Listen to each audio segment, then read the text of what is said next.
informasi gaji tunjangan anggota DPR yang dilaporkan melebihi 100 juta rupiah per bulan. Itu bukan hanya sekedar pengkhianatan, itu kekurang ajaran gitu. Dia ngemis minta suara, udah dapet foya-foya di depan rakyat yang dikhianatinya. Bung Karno kan pernah membubarkan DPR dalam dekret presiden gitu. Iya. Itu sebenarnya hasilnya efektif nggak sih saat itu? Kalau efektif iya, karena DPR-nya beneran bubar. Nah kemarin kan juga viral tuh ya. Udah kayaknya cara yang efektif tuh untuk menekan angka korupsi itu ya hukuman mati gitu. Nggak bisa. Nah kalau menurut Pak Guru, yang efektif tuh caranya gimana gitu? Perampasan aset.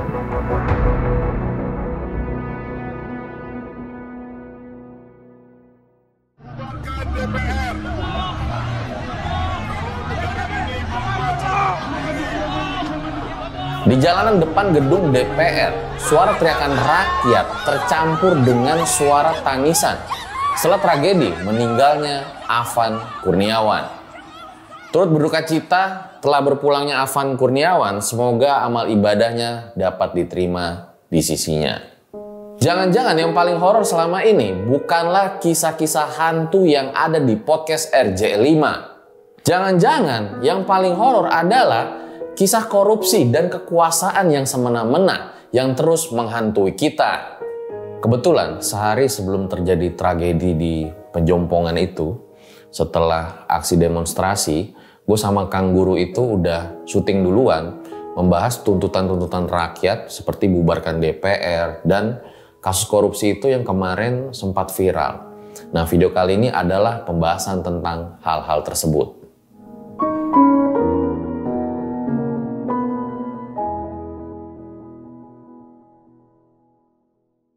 Nah, di Om Ahmad spesial episode ini, kita kembali kedatangan Kang Guru untuk membahas mengupas situasi yang belakangan sedang terjadi di negara kita. Langsung aja kita sambut. Halo Kang Guru.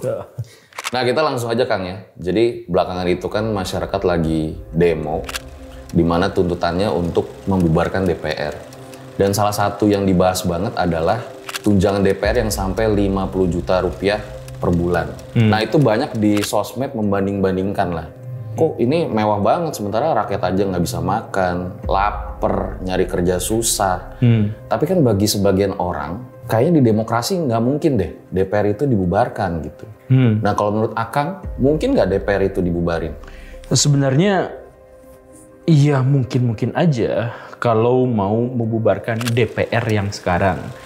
Tapi DPR dalam bentuk dia perwakilan rakyat atau majelis hakim itu maksudnya majelis hikmah gitu ya, hikmah kebijaksanaan, itu nggak bisa hilang sebenarnya. Bahkan di negara yang monarki sekalipun, itu dikelilingi oleh orang-orang, oleh pakar-pakar, oleh perwakilan dari golongan-golongan. Dan kita melihat dalam sejarah, pemimpin-pemimpin yang otoriter misalkan, dia tuh punya pembisik-pembisik yang berasal dari perwakilan dari golongan-golongan yang dia kehendaki. Jadi tetap sebenarnya itu ada. Cuman nanti bentuknya seperti apa? Kalau dalam demokrasi, nah orang-orang yang menjadi perwakilan itu memiliki otoritas, hak dan wewenang yang lebih baik, yang lebih tinggi, dan ditambah bahwa dia dianggap sebagai representasi dari rakyat, bukan kehendak dari pejabat, bukan kehendak dari pemimpinnya. Begitu.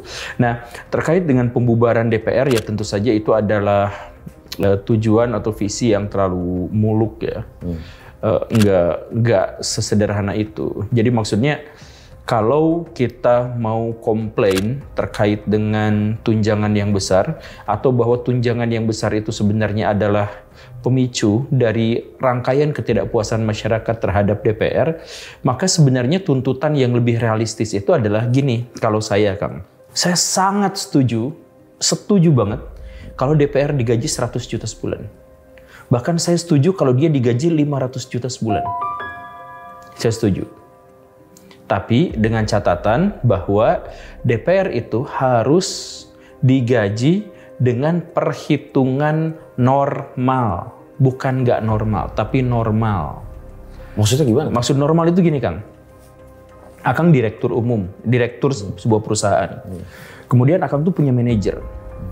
Ketika Akang ngerekrut manajer itu, dalam waktu 3 bulan dia bisa meningkatkan penjualan produksi Akang itu sampai 5 kali lipat. Akang mau nggak kasih gaji dia itu 3 kali lipat? Mau ya? Mau. Karena apa? Karena sebelumnya dia sudah menaikkan penghasilan perusahaan sampai 5 kali lipat. Nah, yang anehnya di Indonesia itu kebalik. Sebagai contoh, ada dirut dari BUMN yang gara-gara dia perusahaan itu turun omsetnya, tapi dia gajinya dinaikin. Gak ngotak tuh. Gak ngotak. Itu namanya gak normal. Ada Dewan Perwakilan Rakyat yang itu seharusnya representasi dari rakyat, keinginan rakyat, harapan rakyat, cita-cita rakyat. Tolong sampaikan agar rakyat menjadi sejahtera, agar rakyat terpuaskan, agar rakyat itu bisa memiliki otoritas untuk mengawasi dan mengawal pemerintahan. Tapi dia tidak lakukan, tapi gajinya naik. Nah, itu yang jadi masalah itu sebenarnya bukan kenaikan gajinya, tetapi kenaikan gaji itu berbanding terbalik dengan prestasinya. Bahwa 70-80% rapat mereka itu tidak diketahui oleh publik, bahwa mereka itu suka sekali foya-foya, bahkan flexing-flexing, dan mereka kalau di jalan betapa arogannya, pakai patwal lah, pakai strobo apa segala rupa di jalan yang seperti itu. Kemudian kemarin ada yang ngomong, jangan bandingkan kami dengan rakyat jelata. Tahu ada pernyataan itu? Ya, sempat dengar. Bang Deddy, tidak melihat ini menjadi hal yang kontras antara apa yang akan didapatkan anggota DPR dengan rakyat? Ya, Anda mencampur aduk masalah. Ya, jadi mau ketika DPR dibandingkan rakyat jelata yang katakan tukang beca atau buruh, di situ Anda mengalami sesat logika. Itu kan cacat moral, cacat logika yang luar biasa. Jadi maksudnya gini, kalau saya kepala sekolah, kemudian saya panggil perwakilan siswa, silahkan datang menghadap saya. Yang datang itu siapa? Perwakilan siswa. Perwakilan siswa itu siswa atau bukan? Siswa. Iya kan? Jadi kalau misalkan ada di Indonesia itu yang namanya perwakilan rakyat, tapi dia tidak mau disebut rakyat, tidak mau dibandingkan sama rakyat, itu gila tuh. Ada yang ngomong kayak gitu. Jadi jangan bandingkan kami DPR itu dengan rakyat jelata, dengan tukang beca. Lah Anda justru perwakilan dari tukang beca itu seharusnya. Aspirasi tukang beca harusnya ditampung. Iya itu, tapi itu kan jadi betapa arogannya. Nah, dengan Dewan Perwakilan Rakyat yang anggotanya searogan itu, kemudian dia minta naik gaji, tunjangan dan lain-lain, kemudian ketika disahkan dia berjoget ria dalam situasi rakyat yang sekarang itu lagi panas-panasnya, lagi susah untuk dapat pekerjaan, lagi mendapatkan pekerjaan juga di bawah UMR, udah pas di UMR juga ternyata tidak sesuai dengan pengeluaran-pengeluaran yang lebih besar lagi. Dan itu semuanya adalah tanggung jawab dari kelompok-kelompok elit di Indonesia, baik eksekutif maupun legislatif. Tapi malah mereka dengan senyata-nyatanya mempublikasikan kesombongan itu. Jadi memang kalau di bola tuh kayak bursa transfer gitu ya. Misalnya kita beli Ronaldo, beli Messi, ya jaminan bisa juara nih. Iya gitu. Betul. Maksudnya jadi gaji mahal ya nggak apa-apa. Gitu. Iya, ya misalkan si Mbappe dibayar mahal, Haaland dibayar mahal, ya oke. Karena apa? Ya jaminan, jaminan 25 gol semusim gitu misalkan ya, asis sekian gitu. Dia udah kelihatan untuk seperti itu, ya udah dibayar ini. Nah ini DPR tuh nggak gitu. Tapi banyak juga nih yang bertanya-tanya Kang gitu. Sebenarnya berapa sih pendapatan total gitu sebagai anggota DPR tiap bulannya? Nggak tentu. Oh nggak tentu ya? Karena pemasukannya beda-beda. Oh gitu ya? Jadi maksudnya kalau saya kurang tahu nih gitu. Iya, kisaran 104 sampai 114 lah sebulannya. Berbagai tunjangan dan lain-lain itu. Cuman maksudnya DPR itu memiliki penghasilan, akses terhadap penghasilan yang jauh lebih besar bahkan ketika mereka nggak korupsi. Jadi apa? Karena mereka itu adalah orang yang megang basis informasi yang penting. Jadi misalkan gini Kang, nggak ada satupun orang yang tahu kecuali DPR, misalkan ya, yang tahu bahwa hutan itu tahun depan akan diubah jadi jalan raya. Gak ada yang tahu. Karena mereka yang bikin undang-undangnya, mereka yang bikin proyeknya, mereka yang bikin apanya. Atau mereka punya koneksi dengan pemerintah kan, gak ada yang tahu. Lalu karena gak ada yang tahu, si anggota DPR itu beli aja hutan di situ. Berapa harganya? Nggak ada. Atau ada petani di situ 1-2 ladang, ya paling 10.000 semeter Pak, ya nggak apa-apa. Pas tiba-tiba dia berubah menjadi jalan, harganya menjadi 30 juta semeter dari 10.000. Karena dia sudah punya informasi sebelumnya, dia beli tanah 10.000 semeter, dia jual 30 juta dalam waktu 1 tahun. Nah, DPR itu bahkan nggak usah korupsi pun, anggaplah ya dalam tanda kutip, dia mendapatkan akses informasi itu yang sebesar itu, ya kan? Ditambah lagi, misalkan kalau dia itu berinteraksi dengan ormas, berinteraksi dengan, dia punya banyak sekali akses terhadap ekonomi. Makanya saya bilang tadi, ya sebulan tuh ya 100 sampai 114 tuh oke gitu. Tapi aslinya kita nggak tahu. Soalnya saya pernah dengar ya, nggak tahu salah apa enggak nih. Nanti kalian bisa komen gitu. Katanya sampai miliaran. Iya, miliaran itu kalau misalkan ada ini itunya gitu. Ada resesnya, itu ya. Iya, ada resesnya, ada catatan begini begitu. Tapi, nah itu pengeluaran mereka juga sebenarnya bahkan lebih besar daripada itu. Pengeluaran mereka tuh bahkan lebih besar. Misalkan ya, mereka harus setor ke partai politik. Itu tiap partai politik itu beda-beda. Ada yang bisa sampai 50%, ada yang 30%, ada yang 20%. Kemudian mereka juga harus memelihara konstituen. Dan memelihara konstituen itu pakai duitnya gede banget. Gimana caranya agar dapil saya tuh tetap memilih saya berikutnya? Kan saya mohon maaf ya, masyarakat Indonesia tuh gak lagi bisa diceritakan dengan kampanye-kampanye muluk. Mereka tuh terima duit mau. Itu kan, nah itu mereka juga kadang-kadang harus dibebani oleh hal-hal yang semacam itu. Kemudian ya kebiasaan dan pola hidup mereka. Jadi misalkan mereka harus memagari rumah mereka biar lebih aman gitu dan lain-lain, itu juga ya banyak sih sebenarnya yang secara satir. Kemarin saya juga collab dengan orang lain. Jadi anggota DPR yang jahatnya, yang nakalnya itu sehari bisa sampai 200 juta, 300 juta sehari. Ya, nyewa PSK online yang artis itu pengeluaran. Kan. Iya, pengeluaran. Oh, kemarin akan bahas. Iya, saya bahas. Jadi maksudnya yang anggota DPR yang jahat-jahat itu kan ada yang pengeluarannya bisa sampai segitunya gitu kan. Jadi maksudnya 100 juta bagi mereka tuh gak gede. Bagi rakyat yang UMR aja udah syukur, dapat 100 juta tuh udah imajinasi bagaimana mereka gitu.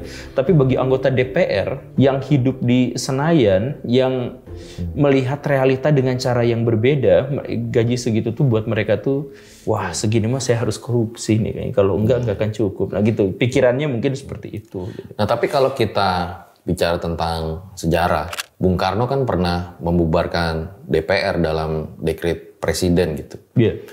Itu sebenarnya hasilnya efektif nggak sih saat itu? Kalau efektif iya, karena DPR-nya beneran bubar.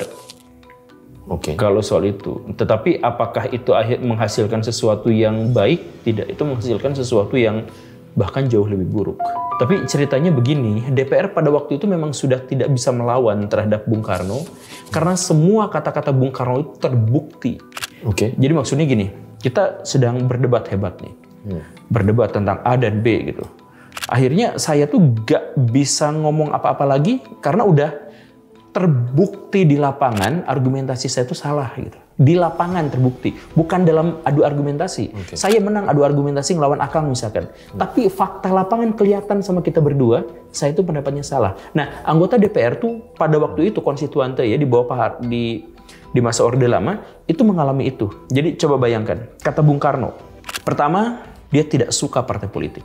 Partai politik itu adalah awal mula bagi bencana di Indonesia. Pak Karno tuh menyebut ada ekstremis agama, bahaya kan? Bahaya. Ada ekstremis kesukuan, bahaya kan? Bahaya. Ada orang-orang provokator, bahaya? Bahaya. Tetapi mereka semua tidak seberbahaya partai politik. Karena apa? Karena partai politik bisa menggunakan ini semua demi suara mereka. Demi suara mereka bisa merekayasa sara, politik agama, politik identitas, politik kesukuan, semuanya bisa dirangkum oleh partai politik.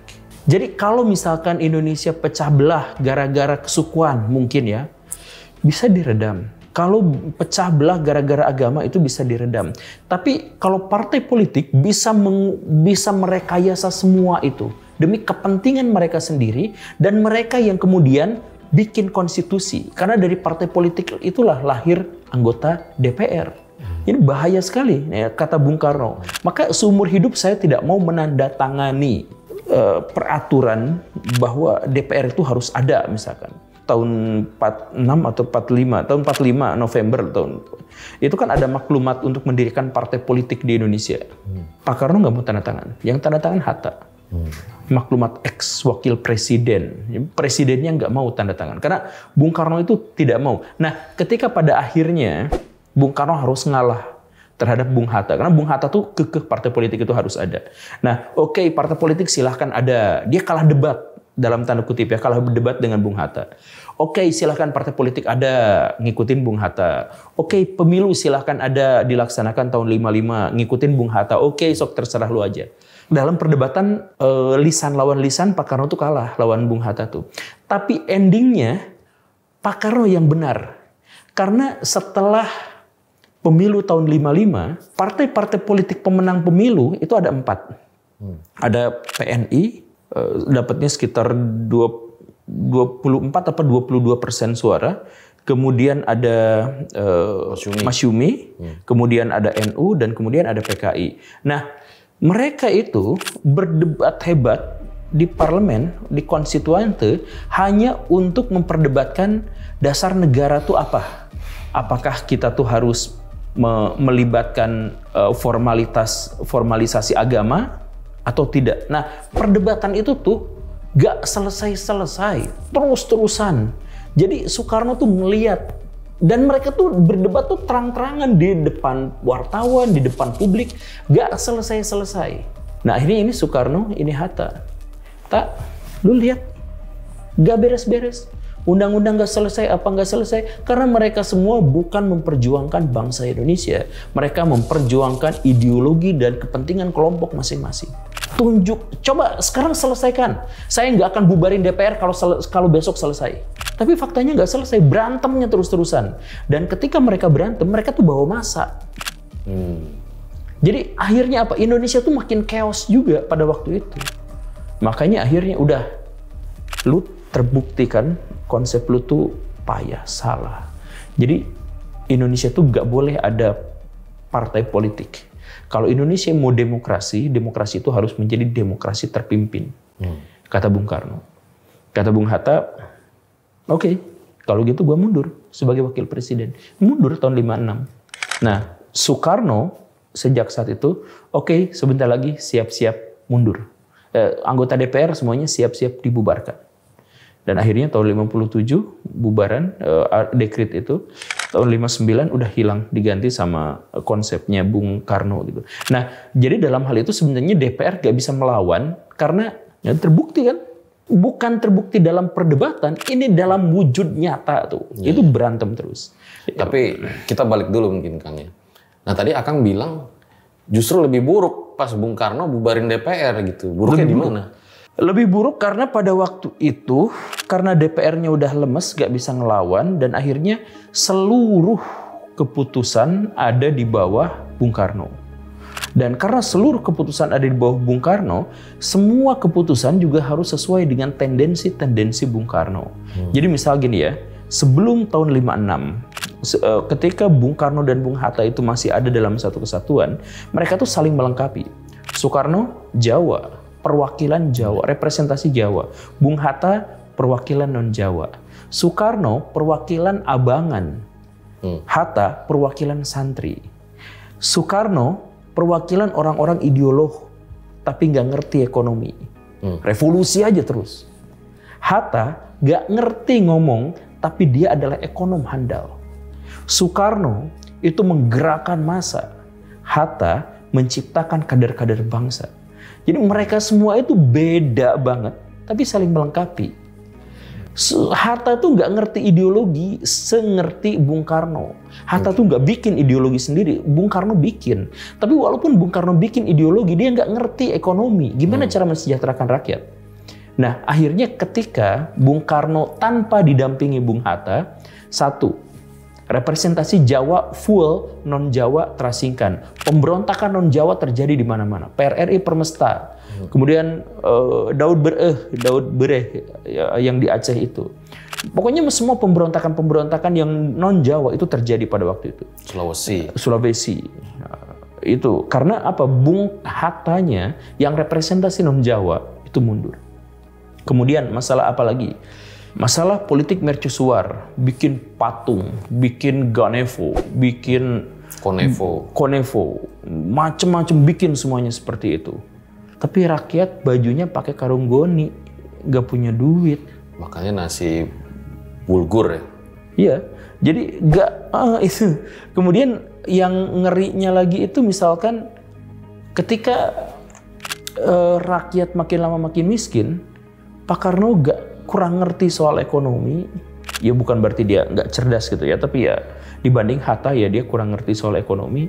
Pas rakyat lagi miskin, lagi kelaparan, ya dia terbangkan pesawat, lempar-lemparin duit ke situ. Biar rakyat itu dapat duit. Jadi inflasi lah. Habis. Makanya inget nggak, kita seumuran nggak sih waktu kita kecil tuh kalau ada pesawat minta duit. Oh ya masih kan? Masih. Nah ya itu karena di zaman itu memang gitu, pesawat itu lempar-lemparin duit. Iya. Nah itu kan ya, itu masalah besar kan. Ya itulah yang akhirnya berakumulasi menjadi peristiwa G30S. Jadi inflasi besar-besaran, utang menumpuk, tapi masyarakat tidak sejahtera dan lain-lain gitu. Jadi akhirnya berakumulasi dalam peristiwa yang sangat menyakitkan bagi Bung Karno. Oke, berarti memang DPR ya diperlukan juga untuk pengawasan begitu ya. Jadi gini, intinya mah gini nih. Seburuk-buruknya banyakan itu gak seburuk satu orang pemimpin tunggal. Oke. Gitu kan? Jadi kalau misalkan anggaplah presiden kita tuh buruk, masih diawasin tuh sama DPR. DPR kita tuh kebanyakan buruk, tapi gak semuanya, masih ada juga yang ini. Jadi masih ada, ya dikit-dikit kita tuh masih bisa ada harapan gitu. Ada kan orang DPR tuh yang cari muka ke rakyat, ya, belusukan. Ada yang ya ada yang benar-benar bersih, ada yang mencoba untuk membersihkan, ada yang punya idealis dan sebagainya. Kecil mungkin angkanya dibandingkan dengan kaum pragmatis itu, kecil mungkin, tapi mereka tuh ada. Jadi ya DPR tuh apapun bentuknya, dalam bentuk apapun bentuknya, tapi sebagai representasi dari kehendak rakyat itu harus ada. Nah ini tuh juga lagi viral Kang. Setiap demo, saya selalu bilang ke netizen, jangan sampai terprovokasi jadi ricuh, rusuh, menjurus ke SARA, menjarah, merusak fasilitas umum. Terkait hal ini banyak juga pertanyaan dari netizen. Apakah demo kemarin itu ada dalangnya? Atau emang murni karena organik aja keresahan masyarakat yang udah terpendam lama? Pasti ada dalangnya. Jadi demo tuh mustahil nggak ada dalangnya. Jadi rakyat tuh gak bisa bergerak secara organik. Dia tuh harus dikomando. Itu adalah hukum sosial manusia. Dimana kalau mereka berkumpul dalam jumlah yang besar, mereka tidak akan kompak bergerak ke arah yang sama tanpa komando. Masyarakat itu random. 100 orang punya 100 kehendak.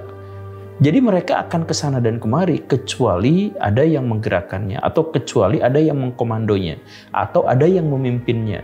Bahwa mereka misalkan satu tujuan yang sama, misalkan jatuhkan Bupati Sadewo misalkan. Nah tapi kalau pemimpinnya nggak ada, pemimpin demonya nggak ada, ya mereka nggak akan bisa mengumpulkan massa dalam jumlah yang besar. Gitu kan? Nah jadi sebenarnya demo tuh pasti ada yang menggerakkan. Apakah yang menggerakkannya adalah orang baik, atau proksi, atau orang jahat, atau bahkan intel? Nah kita nggak tahu. Kebanyakan pasti demo itu adalah keresahan masyarakat. Ayo kita akumulasikan, pimpin satu orang untuk dijadikan sebagai komandannya, kemudian bergerak serempak. Nah dan jadi itu dalam tanda kutip itu dikomando kan, dikomando. Tapi atau dalam tanda yang lebih ini ada dalangnya di situ, ya ada. Jadi, tapi apakah dalangnya itu orang baik, orang yang punya tujuan mulia, atau orang yang cuman bikin rusuh untuk merekayasa masyarakat, itu kita nggak tahu, demonya beda-beda.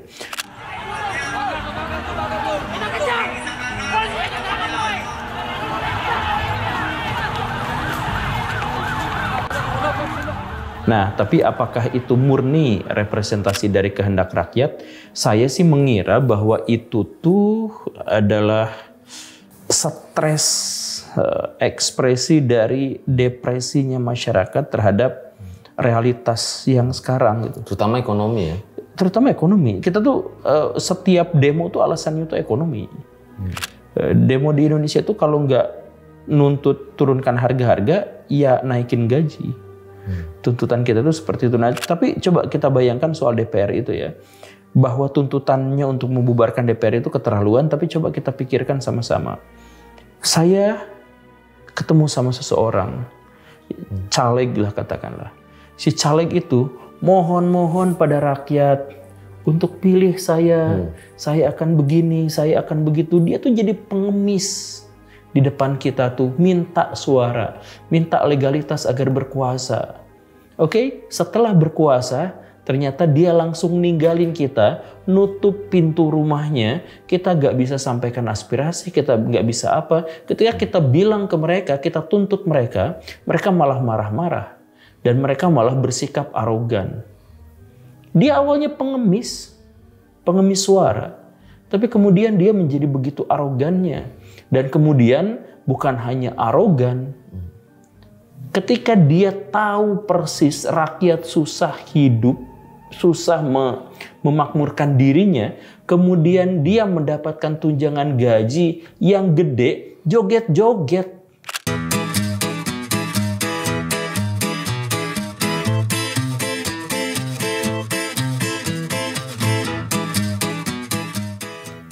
Itu bukan hanya sekedar pengkhianatan, itu kekurang ajaran gitu. Dia ngemis minta suara, udah dapet foya-foya di depan rakyat yang dikhianatinya. Nah, jadi ya wajar kalau akhirnya rakyat itu bubarkan DPR. Itu sama sekali tidak untuk diwujudkan saya pikir ya. Tetapi orang juga harus paham tentang betapa sakit hatinya jadi rakyat Indonesia tuh ketika saya mempercayakan suara saya untuk kamu, please silahkan kamu berkuasa, silahkan kamu dapat akses terhadap ekonomi dan kekuasaan. Tapi kamu tuh jangan lupa bahwa kamu tuh dapat suaranya tuh dari saya, bisa ini tuh dari saya. Jangan lupakan itu aja dikit. Tapi yang terjadi kan nggak seperti itu. Secara demonstratif mereka joget ketika gaji tunjangan dinaikkan. Itu kan menyakitkan gitu. Jadi ya saya tidak setuju dengan agenda atau tujuan dari demo itu untuk membubarkan DPR. Tetapi saya memahami lah, empati. Berempati. Kalau misalkan itu memang benar-benar terjadi, saya aja sakit hatinya luar biasa kan dalam hal itu. Berarti rakyat resah iya, tapi kalau menurut analisa Pak Guru mungkin ada dalangnya juga. Nah ini sebenarnya berkaitan juga nih. Ada satu teori konspirasi kan, yang kalau kita ingat demo kan pasti kita nggak lupa lah dengan demo tahun 98. Dimana ada satu versi yang mengatakan asing itu dibalik kejatuhan Pak Harto gitu. Nah sehingga orang bertanya-tanya, bisa nggak nih kejadian di Pak Prabowo juga kan menantunya gitu kan. Nah tapi sebelum kita bahas itu, kita bahas satu isu dulu yang lagi viral juga nih Kang. Apa nih? Nanti ini kita bahas di setelah ini mungkin. Kemarin kan Wakil Menteri Ketenagakerjaan ditangkap KPK. Yep. Nah akhirnya biasa sosmed terbagi jadi dua isu kan. Ada yang bilang ini tamparan buat Pak Prabowo. Ada yang bilang justru apresiasi buat Pak Prabowo. Bahkan ada analisa yang mengatakan ini lagi bersih-bersih dari rezim lama gitu. Nah kalau menurut Pak Guru, analisanya gimana? Pak Noel itu orang yang karir politiknya cepat sekali nanjak. Jadi beliau dari ojol, kemudian jadi relawan Jokowi, langsung jadi komisaris, pemilu berikutnya jadi relawan Prabowo, langsung dapat jabatan wakil menteri. Jadi ojol. Signifikan sekali. Berarti tuh yang beredar ojol tuh benar memang ya? Ya itu memang ojol kan. Oke. Nah, iya bukan berarti merendahkan teman-teman ojol gitu, Ya, bukan. enggak. Cuman maksud saya tuh karir politiknya cepet banget nanjaknya gitu. Jadi teman-teman yang ojol 10 tahun, 20 tahun mengabdi gak akan dapat jadi komisaris tuh. Sulit lah. Iya bayangin aja, hanya gara-gara dia jadi orang yang memenangkan calon, entah kompetensinya ada atau tidak, entah dia mengabaikan orang-orang yang lebih bagus atau tidak, berkapabilitas atau tidak, tapi dia langsung jadi komisaris, dia langsung jadi wakil menteri dan sebagainya. Nah ini itu satu hal gitu ya. Nah jadi tamparan buat Pak Prabowo itu sebenarnya adalah ngapain lu ngangkat orang kayak gini? Jabatan wakil menteri itu strategis, sangat-sangat strategis. Kenapa diberikan kepada orang yang memenangkannya dalam pemilu, bukan orang yang berkompeten di bidang itu? Bukankah ada jauh lebih banyak orang di luar sana? Ini seperti pertanyaan, kenapa Pak Prabowo memilih Gibran, misalkan? Iya, kalau misalkan pilihannya adalah gara-gara anak muda, ada banyak anak muda di Indonesia itu yang berprestasi, yang kompeten di bidang itu. Kenapa harus putra mahkota dari presiden sebelumnya? Gitu. Nah itu kan sebenarnya pertanyaan. Nah kalau Pak Noel itu ditangkap, apakah itu kita harus mengapresiasi Pak Prabowo atau kita harus sebagai tamparan? Iya, apa kita harus mengkritik? Ya dua-duanya. Anggaplah dalam hal ini ya, Pak Prabowo melakukan kesalahan dan kemudian dia minta maaf.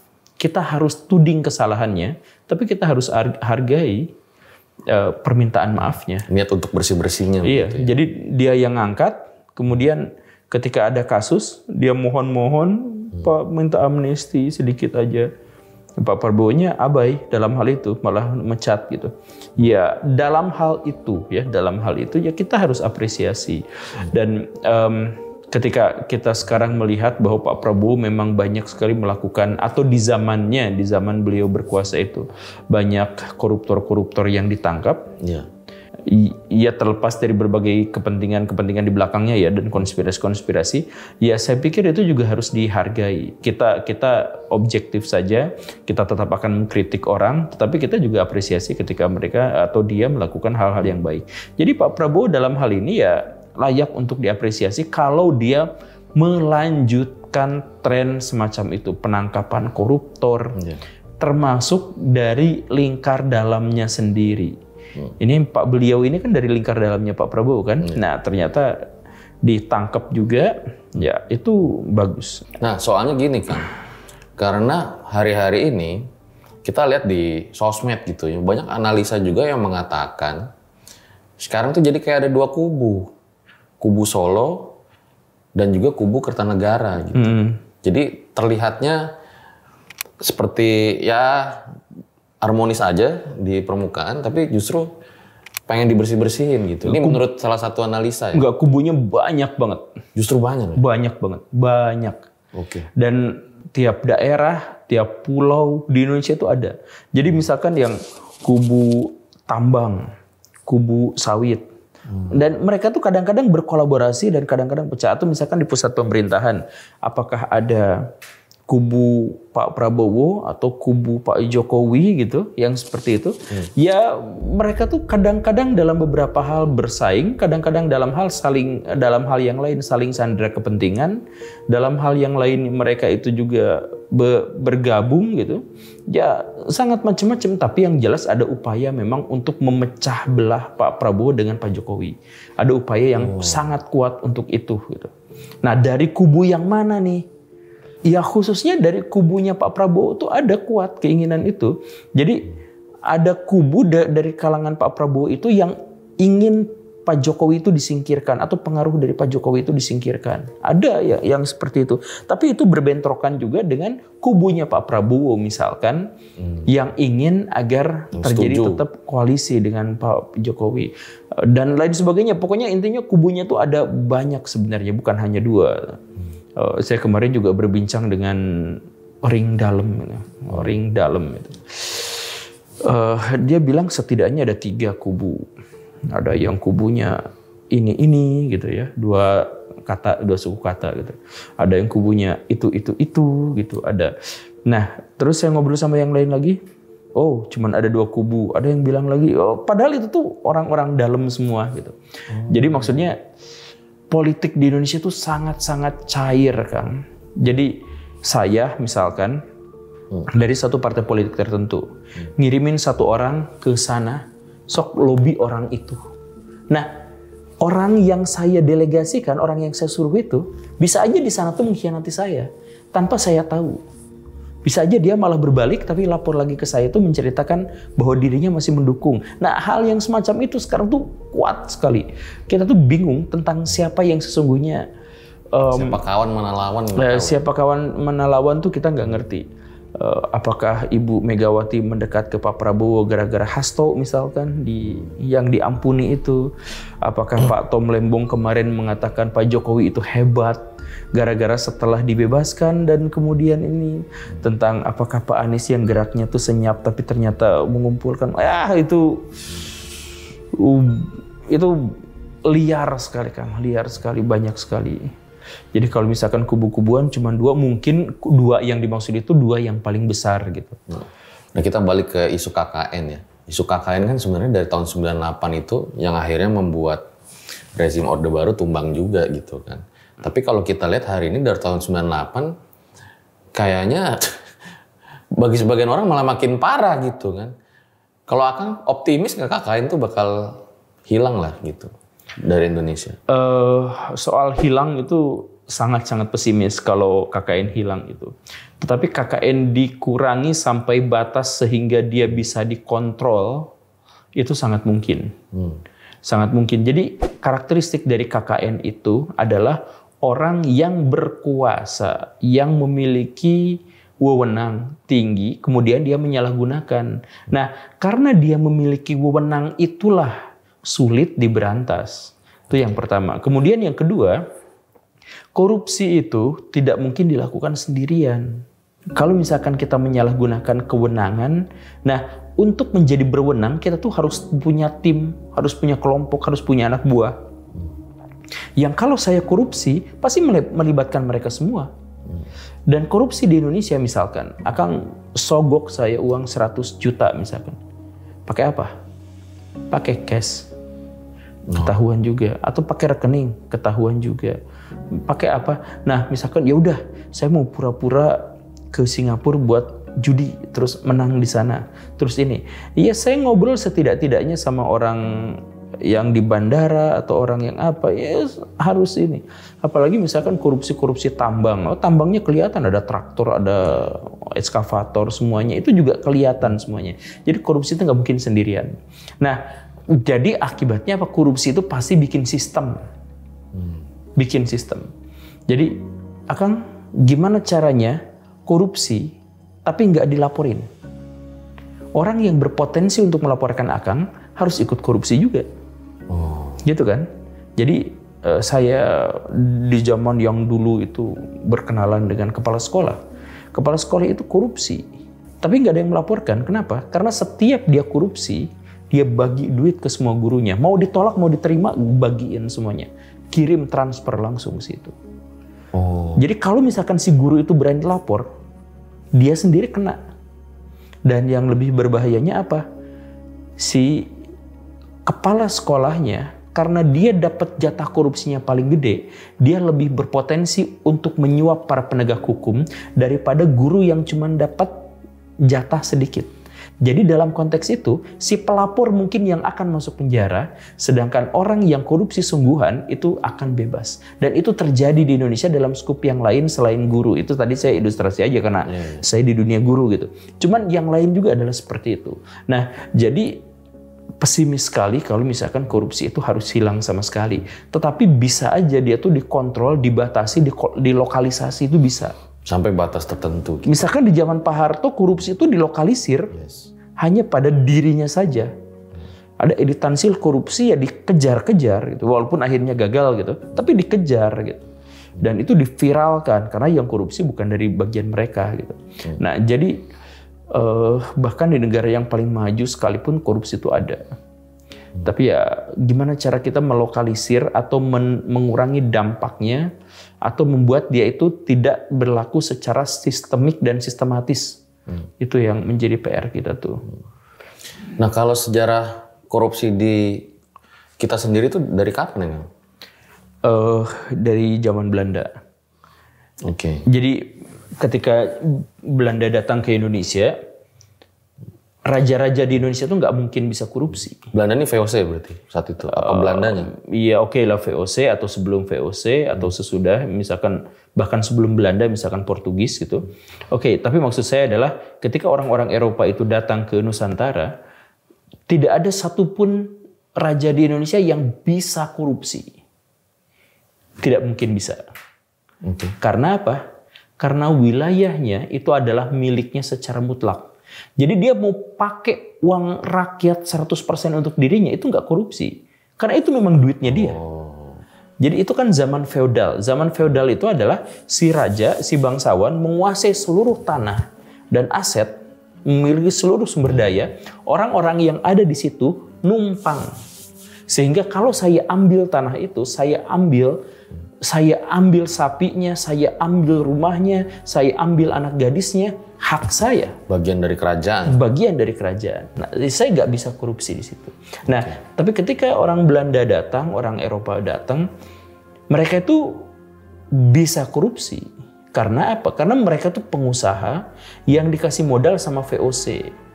Misalkan ya dalam hal ini, atau dikasih sama pemerintah kolonial Belanda, sama pemerintah Belanda. Nih dikasih duit segitu, tapi lu dagang balik modalnya harus segini. Oke. Nah bisa kan korupsi karena dari Belanda datang ke Indonesia 3 bulan 2 bulan perjalanan naik kapal laut. Jadi kalau misalkan nanti mau ngedatangin KPK inspeksi apa segala rupa, butuh waktu 2 bulan hanya untuk sampai ke Indonesia. Pengawasannya minim sekali. Jadi orang-orang Belanda itu berpikir, saya datang ke sini jauh-jauh mempertaruhkan nyawa saya. Saya dapat gajinya segini. Tapi kan saya bisa korupsi. Dan ketika melihat raja-raja di Nusantara, betapa enaknya jadi raja. Saya capek-capek kayak gini dapat gajinya segini, si raja dilahirin langsung jadi menguasai tanah itu. Gak ada usaha, gak ada apa, tiba-tiba menguasai tanah itu. Ya terinspirasi untuk melakukan korupsi kan. Akhirnya VOC melakukan korupsi. Ketika VOC melakukan korupsi, kemudian ada pertentangan apa segala rupa sampai akhirnya dia bangkrut dan kemudian muncul pemerintah kolonial Belanda. Pemerintah kolonial Belanda kemudian mendidik manusia Indonesia menjadi manusia modern. Jadi sistemnya berubah jadi demokrasi, jangan berubah jadi ini gitu ya. Kemudian nanti parlemen itu begini, nanti presiden begini, apa segala rupa begitu. Dan seterusnya. Tapi orang Indonesia pada waktu itu diajarin oleh VOC, oleh Belanda yang sudah punya portofolio korupsi. Ya kan? Bukan sampai VOC bangkrut. Iya, VOC bangkrut sampai sebangkrut. Bayangin perusahaan terkaya sepanjang sejarah bisa bangkrut gara-gara korupsi. Terkaya sepanjang sejarah sampai sekarang tuh gak ada yang bisa ngimbangin dia tuh dalam hal kekayaan, bangkrut. Nah, setelah bangkrut mereka tuh masih ada sisa-sisanya, kemudian itulah yang ngajarin Indonesia. Jadi masyarakat Indonesia akhirnya, oke, kita jadi demokrasi, kita tidak ada raja di sini, selesai semuanya, yuk bangun. Nah, tapi setelah itu pun orang-orang berpikir, saya kok gajinya dikit, kan kayak si itu juga bisa kaya dan lain-lain. Ya akhirnya jadi korupsi juga. Jadi korupsi dengan berbagai variannya itu muncul tuh diperkenalkannya itu sama Belanda. Walaupun pada akhirnya Belanda lah yang secara hakikat terinspirasi dari raja-raja Nusantara gitu. Oke. Iya, tapi raja Nusantaranya nggak bisa korupsi kan? Karena semuanya milik dia, orang masa dia mengkorupsi dirinya sendiri kan nggak bisa. Nah, begitu. Jadi dari mana korupsi itu bermula ya dari situ. Dan kemudian ketika kita masuk zaman kemerdekaan gitu. Ada tokoh-tokoh pahlawan-pahlawan nasional kita tuh yang dituding koruptor. Oh iya? Ada. Dituding ya. Jadi misalkan Pak Ali Sastro Amijoyo, Perdana Menteri Indonesia, nah itu dituding korupsi. Atau kemudian Pak Harto. Nah Pak Harto itu udah dituding berkali-kali korupsi. Sama Ahmad Yani ya? Ahmad Yani pun dituding korupsi. Oh iya? Ya, ditudingnya sama Pak Harto. Sama Pak Harto dan teman-teman sama segengnya itu gitu ya. Itu juga dituding korupsi. Jadi sebenarnya tuding-tudingan korupsi semacam itu tuh udah sering dan banyak terjadi di Indonesia sejak awal. Misalkan pemilu tahun 55 yang tadi kita bahas itu. Pemilu tahun 55 itu dimundurin. Jadi dulu tuh ada teori konspirasi. Teori konspirasinya itu adalah pemilu tuh harusnya dilaksanakan tuh tahun 51, 52, 53 lah. 53 udah paling bontot banget. 53. Tapi pada waktu itu Mas Yumi itu masih kuat. Jadi pemilu harus ditunda sampai Mas Yumi pecah jadi Mas Yumi dan NU. Udah pecah, ayo kita pemilu. Nah kalah kan? Jadi posisi 2 dan posisi 3. Pemenangnya adalah PNI. Coba kalau Mas Yumi sebelumnya itu sekitar 38%, 40% itu dapat. Itu signifikan sekali suaranya pemilu. Nah, gimana cara mundurinnya itu? Ya korupsi. Ya, ada penyuapan, tapi itu teori konspirasinya seperti itu gitu ya. Nah, dalam hal ini yang dituding itu adalah Pak Ali Sastro gitu. Nah, gitu. Jadi ya sampai berkelanjutan korupsi itu ada terus di Indonesia. Cuman nah ini yang paling pentingnya sebenarnya adalah kita menekan dan melokalisir korupsi itu dan membuat mereka itu benar-benar bisa dipantau terus-terusan. Nah, kemarin kan juga viral tuh ya. Udah kayaknya cara yang efektif tuh untuk menekan angka korupsi itu ya hukuman mati gitu. Enggak bisa. Nah kalau menurut Pak Guru, yang efektif tuh caranya gimana gitu? Perampasan aset. Karena gini nih, Kang. Hukuman mati buat koruptor itu sangat-sangat berbahaya buat rakyat. Coba Akang misalkan bandingin dengan kasus yang terjadi sebelumnya. Misal ya, ada pembunuh. Misal ya pembunuh. Si pembunuh itu setelah melakukan tindakan itu, kemudian fitnah itu ada kuli bangunan, ada pedagang kaki lima, tuding aja. Karena dia punya duit gede, tuding. Nah akhirnya apa? Dia digebukin sama Pak Polisi. Ngaku nggak? Ngaku. Oke, di pengadilan dia ngaku hukuman mati. Karena koruptor, sekarang bayangkan, koruptor tuh duitnya banyak banget kan. Ketika dia ditawari hukuman mati, dia habis-habisan akan melawan.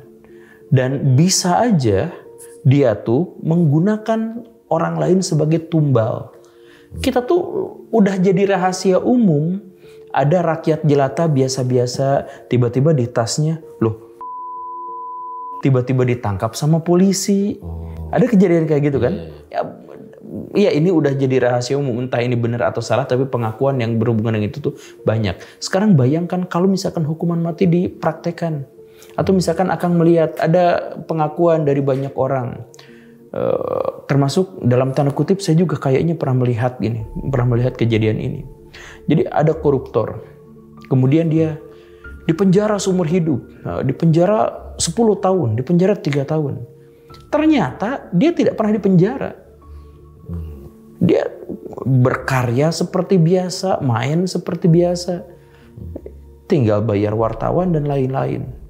Coba kalau misalkan hukuman mati diberlakukan, bisa aja dia tetap leha-leha di belakang, gitu kan? Nah, jadi itu bukan hanya tidak efektif, tapi berbahaya karena bisa aja orang lain yang dihukum mati demi jadi tumbalnya dia. Nah, makanya saran saya perampasan aset. Kenapa perampasan aset? Karena kalau duitnya udah diambil, dia nyuap pakai apa? Berarti seluruh asetnya? Ambil. Bukan kata Pak Prabowo. Kalau Pak Prabowo kan ngambilnya ambil uang yang dikorupsinya saja. Oke. Kemudian ya silahkan aja bebas. Pokoknya duitnya diambil. Ya kalau gitu namanya bukan menghukum. Oh jadi kalau menurut Kang Guru seluruh aset? Seluruh asetnya. Nanti anak cucunya, nanti anaknya kasihan kan tidak terlibat dan lain-lain. Ya simpen di panti misalkan. Atau kasih misalkan dia jatah hanya untuk berpendidikan.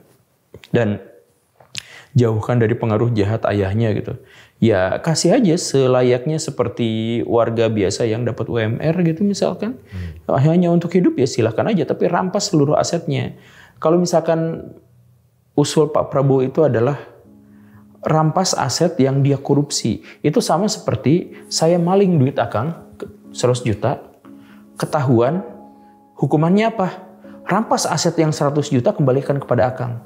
Berarti saya nggak dihukum sama sekali. Iya kan? Atas kejahatan orang dikembaliin ya udah. Ya nggak gitu. Kejahatan tetap harus mendapatkan hukuman.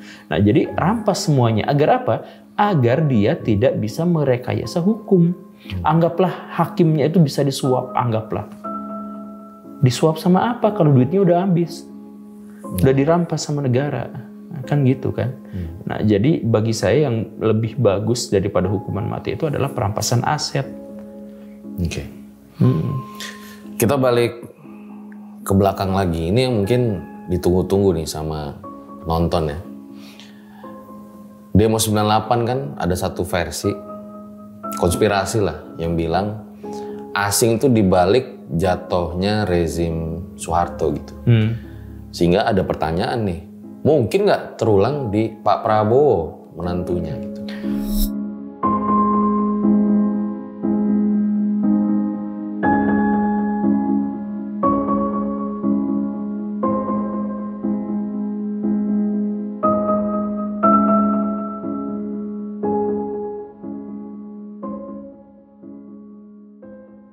Di part terakhir.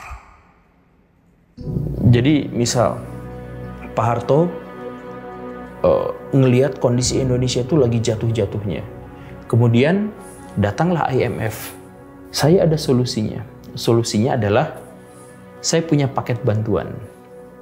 Tapi dalam waktu 3 bulan naik 3 kali lipat bunganya. Misalkan, terima nggak?